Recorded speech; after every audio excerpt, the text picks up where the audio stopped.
இல்லை இப்போ திமுக பாஜக பார்த்து பயப்படுங்கிறது அந்த போஸ்டர்லேயே தெரியுது. ஓரணியில் தமிழ்நாடு.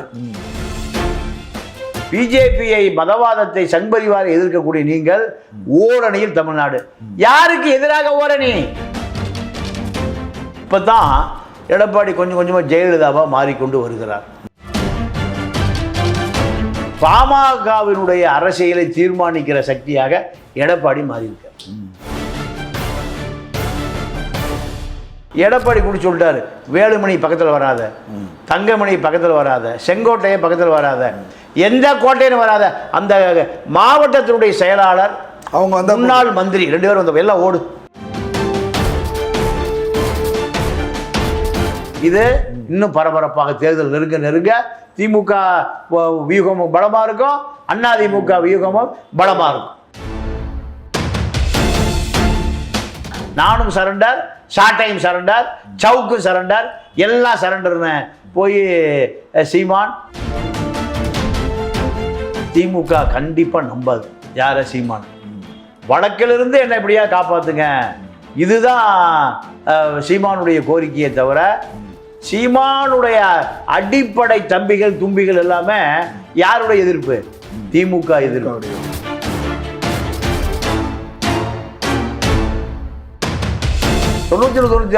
ஒரு பிரதமர் இருந்தார், சிரிக்காத பிரதமர், நரசிம்மராவ். இப்ப நரசிம்மராவை போல எப்ப ஆயிடுவாரு? நீங்க தேர்தல் முடிந்த ஒரு ஆயிடுவாரு. இதெல்லாம் தான் அரசியல்.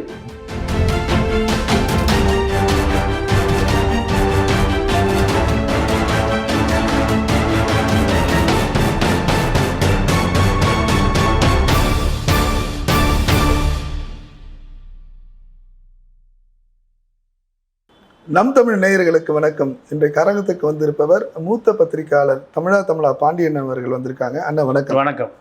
மக்களை காப்போம், தமிழகத்தை மீட்போம். எடப்பாடி அவர்களுடைய அந்த சுற்றுப்பயணம் எப்படி எழுச்சியோடு இருக்கா?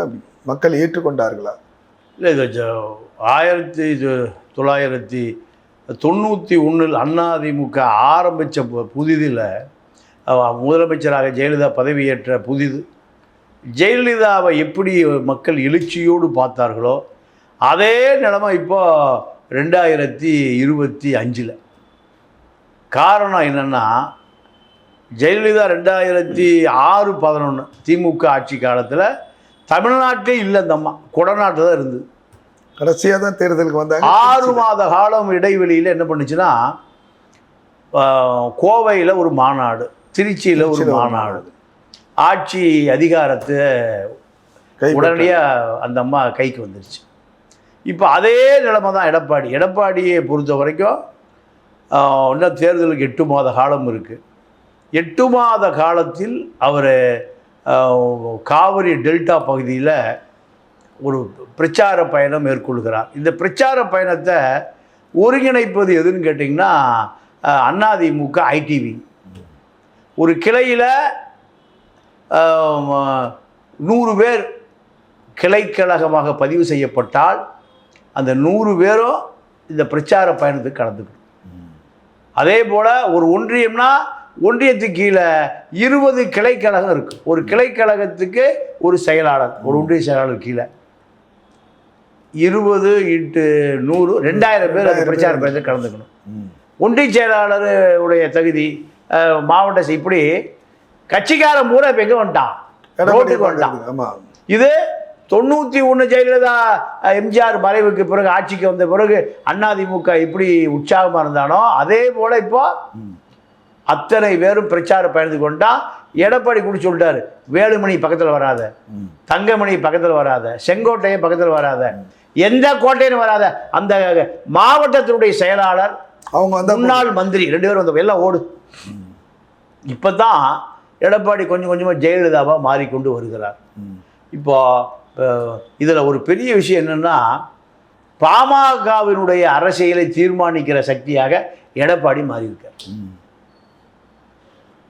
அன்புமணி இப்போ நேராக அமித்ஷாவை பார்த்தார், மோடியை பார்ப்பதற்கு அப்பாயின்மெண்ட் கேட்டார்.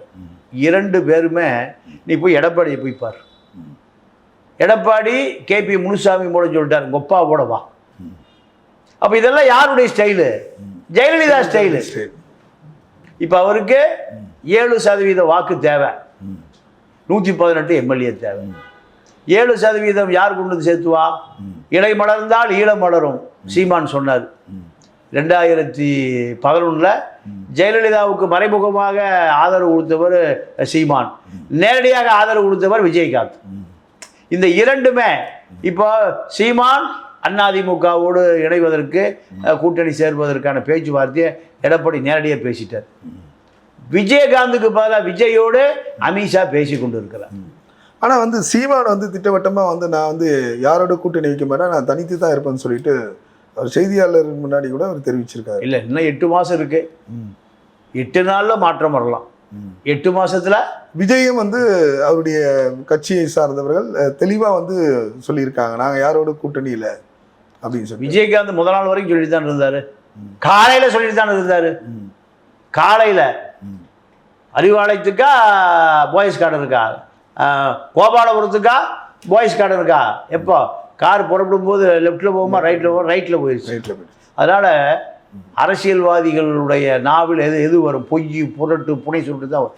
அதெல்லாம் எதுவும் முடிவு பண்ண முடியாது. எடப்பாடி அவர்கள் அந்த கட்சியில் வந்து ஒரு மூத்த தலைவர் அன்வர்ராஜ் எப்படி உங்களுக்கு தெரியும், அவர் வந்து சிறுபான்மை மக்கள் சார்பில் வந்து எம்ஜிஆரால் வந்து நம்பிக்கையான பாத்திரமில்ல, ஜெயலலிதாவை நம்பி இருந்தாங்க. அப்பேற்பட்ட ஒரு தலைவரை வந்து அதிமுக இழந்திருக்கு. அவங்க திமுக சைடில் போயிருக்காங்க. மேலும் வந்து 3 அதிமுக எம்எல்ஏக்கள் வந்து சேரப்போவதா ஒரு தகவல் வருது. அது உண்மையா? இல்லைங்க, அதாவது இழப்பு தானே இது அதிமுக. இதெல்லாம் எதிர்பார்த்தது தான். ஏன்னா ராமநாதபுரம் மாவட்டம் முழுக்க முஸ்லீம் தொகுதி. ஏடிஎம்கே பிஜேபியோடு சேர்ந்தா ஒரு ஓட்டு கூட கிடைக்காது. அப்போ அன்வர் ராஜாவுக்கு அங்கே சீட்டும் கிடைக்காது. சீட்டு கிடைச்சா ஓட்டும் கிடைக்காது. அப்புறம் அன்வர் ராஜா பார்த்தாரு, அது முழுக்க சிறுபான்மை மக்களுடைய தொகுதி. அதிமுக இருந்தால் எதிர்காலம் இல்லைன்னு திமுக போய், இது வளமையாக நடக்கிற விஷயம் தான். இப்போ சிறுபான்மை மக்கள் வந்து என்னன்னா, சென்ற தேர்தலில் வந்து எடப்பாடி அவர்கள் என்ன சொன்னார்னா, நாடாளுமன்ற தேர்தலில் எக்காரணத்தை கொண்டு நாங்கள் பாஜக கூட்டணி வைக்க மாட்டோம் அப்படின்னு சொல்லிட்டு எல்லாமே சிறுபான்மை மக்கள் வந்து நம்பினாங்க. திமுகவுக்கு பதில் அதிமுக வந்து நமக்கு வந்து எப்படி வந்து ஜெயலலிதா வந்து அரணாக இருந்தாங்க, எம்ஜிஆர் இப்படி நம்மளோட வந்து அரண் வச்சு போனார், அது போல் வந்து எடப்பாடி இருப்பாருன்னு சொன்னார். ஆனால் ஒரு தேர்தல் வந்து ஏமாற்றம் போல தானே இருக்குது சிறுபான்மை மக்களை. இப்போ அவர் எப்படி வந்து இன்னைக்கு வந்து தமிழகத்தை தீர்மானிக்கிறது வந்து தேர்தலில் நீங்களே பல முறை பதிவு பண்ணிருக்கீங்க, சிறுபான்மை மக்கள் வாக்கு வங்கி மட்டும்தான் அடுத்த முதல்வராக தேர்வு செய்யக்கூடாது.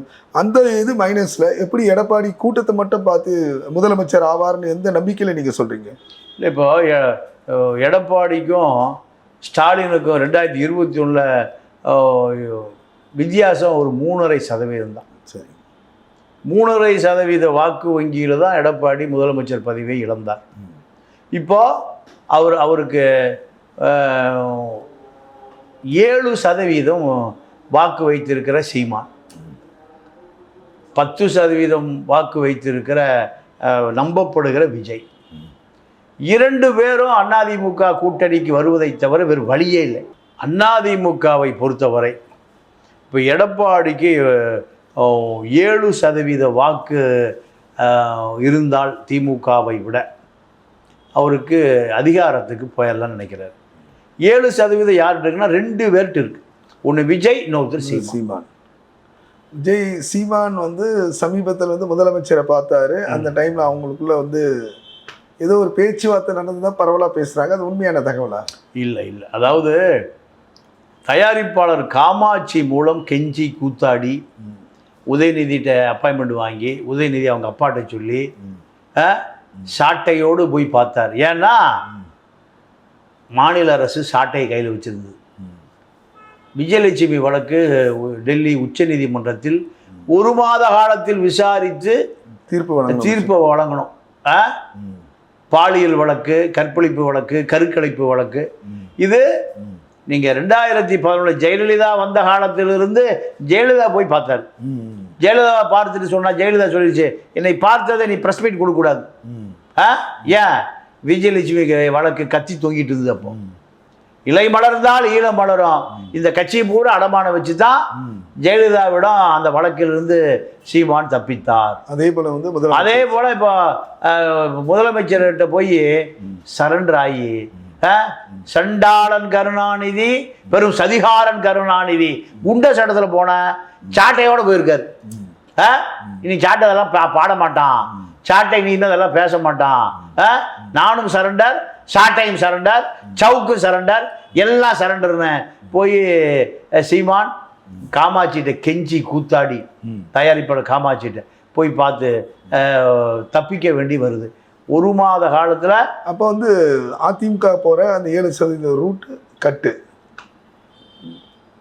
திமுக கண்டிப்பாக நம்பாது யாரை, சீமான. வடக்கிலிருந்து என்ன இப்படியா காப்பாற்றுங்க, இதுதான் சீமானுடைய கோரிக்கையை தவிர சீமானுடைய அடிப்படை தம்பிகள் தும்பிகள் எல்லாமே யாருடைய எதிர்ப்பு? திமுக எதிர்ப்பு.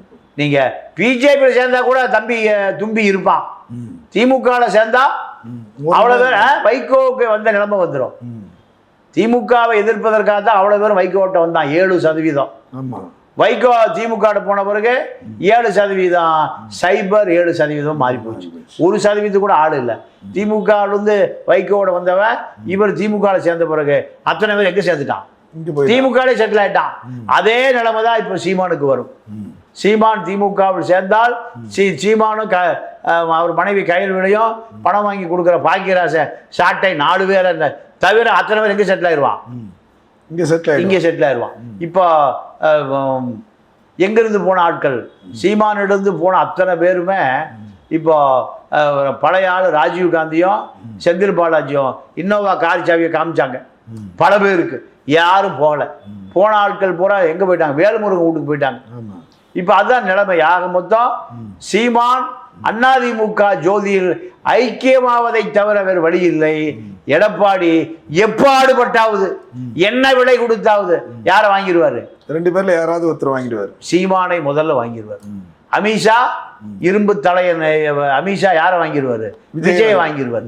ஆக அதிமுக ஜெயிக்கணுமோ தோக்கணுமோ அது அல்ல பிரச்சனை அமித்ஷாவுக்கு. திமுக வரக்கூடாது.